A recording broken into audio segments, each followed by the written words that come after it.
All right, this has been an unfortunate trending topic in the news as of late. We're talking about domestic abuse, domestic violence, and how we should react to it, how you should handle it, and more importantly, how can it be prevented and stopped? All questions that are being asked, particularly in light of the NFL Ray Rice scandal. Here with some answers on it and some perspective, author, integrative medicine, doctor, and psychotherapist, Dr. Beth Generis. Did I get it right? You did. Generis. Okay. Excellent. Good to see you, Dr. Generis. Nice to Thank you see for you. coming in. So let's talk about this. Where can you pinpoint that domestic violence starts? Or Yeah. is there a way to pinpoint that when you talk about just the beginning of it?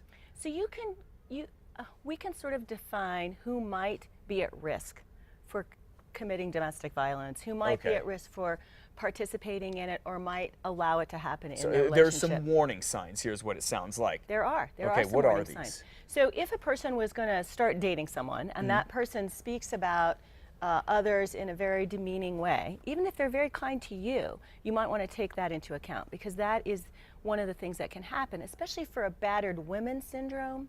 The man at the beginning, and we're looking at this as the man who's being abusive toward the woman, the man at the beginning might be very kind and very sweet until he's groomed you, so to speak, into being in the relationship. What do you mean by this, groomed you into the relationship? I've heard that phrase used a lot before. Okay, so what happens is that there's a lot of kindness toward the woman, really almost a Prince Charming type of personality.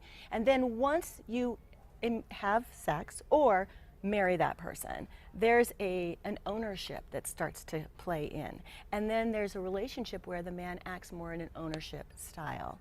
And by doing that, that means that he starts to dominate in all ways. Who you can be friends with, what you can do, how you're gonna relate to others, how you're gonna dress, etc. Okay, so if you're the woman and you feel like you're getting into that situation, what do you do? How do you break that cycle, particularly say if you're already married? So such a great question. So the issue is that the sooner you respond to that more overpowering, battering situation with a really clear action, the better. So one of the problems is that women tend to respond to words and men tend to respond to action. And so if a woman says, don't do this or I'm going to leave, but she doesn't actually leave, then the man continues until a woman actually takes an action that is, incisive. There's no change. Okay, so what do you do? Because I've heard so many women say it. They feel they can't leave. They have children. They feel that if they leave, then that will be the cause of the violence, that particular action. Right, right. Or they have nowhere to go. They have nothing to do. Maybe it's the man who works and they stay at home, so they have no monetary independence. So this is really one of the biggest issues. So there's so much shame that's involved, and it's such a power issue. Now, there are varying degrees of individuals who partake in domestic violence. Some people are really uncaring, unthinking, maybe antisocial in nature, and they really are just dominating. That individual needs to be left, because those are the people that could indeed become stalkers later. So those women are in really a dangerous situation. Even if they leave, they're going to constantly have to be protecting themselves. So they need networks and groups and other women and men who are going to be supportive of them and compassionate. In other situations, it's really about developing inner strength and working with how to set up a plan to get away, to develop your networking so that you can be protected. Again, it's really important that the person who's helping a victim not be hard and fast and cold, like, why are you staying? What's wrong with you? Right. This will push that person away and they'll get less help.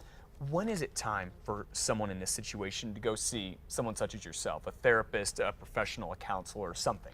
Pretty much as soon as you find out that you have found yourself in this situation, you have to understand how you got there. And it's usually about your own circumstances, your upbringing, what you observed in your family systems, your issues about power. And when I mean power, I mean inner strength or empowerment, and also how you relate to a partner. Sometimes religion can be a problem. It forces people to stay. So you want to look at your group associations and see, how are you going to, sort of define your life? So that's a good time to get some support. There are a lot of support groups that you can go to. There are shelters, Yeah. there are free clinics, and then there's therapists. It depends upon your situation and what you need. Okay, you have a couple of books. You talk about some of these ideas Yeah. in some of your books if people want to learn more about them. So in my books, I talk more about how to help develop inner strength, sort of what to do so you don't get into that situation Sure. before you have the children, before you're stuck, so that you can choose a different path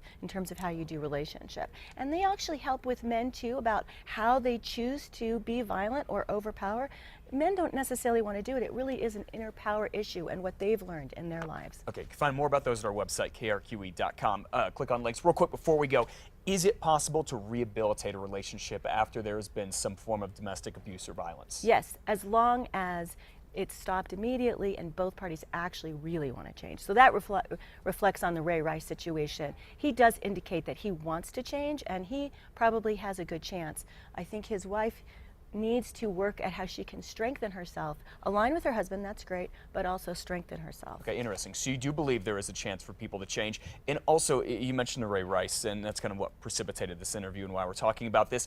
Why do women, such as his fiance, now his wife, stay with a man in an abusive relationship? I mean, he cleanly knocked her out in that elevator. Cleanly. And one of the things that was disturbing to me is that he was pretty uncaring once he was pulling her out of the Yeah, elevator, he just drug her out of there. which was very disturbing to me. So on that level, you can see that at a very core level, something has happened in his life. I would wonder if he himself was abused as a young person, and if he has a way in which discipline comes at this rate of abuse. I would also wonder for him whether or not just the fact that his aggression is such a strong component of his life, Sure, how he on the doesn't football have field. right, doesn't have the power over managing that.